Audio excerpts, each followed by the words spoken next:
कैसे चढ़ावा तोला, कैसे मोह कैसे माया, मन नहीं माने माटी के चोला।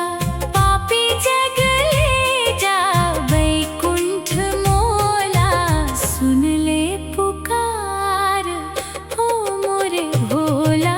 सुन ले पुकार ओ मोरे भोला, सुन ले पुकार ओ मोरे भोला।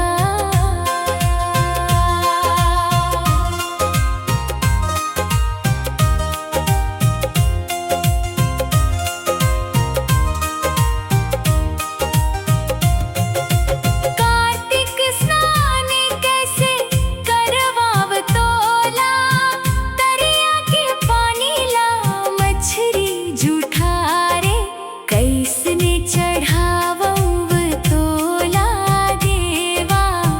मन हथलो दौलत रही थे,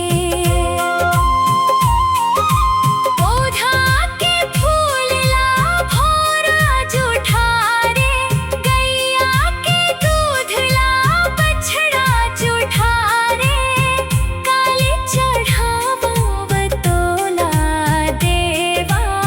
सब कुछ जग जूठा हो गया।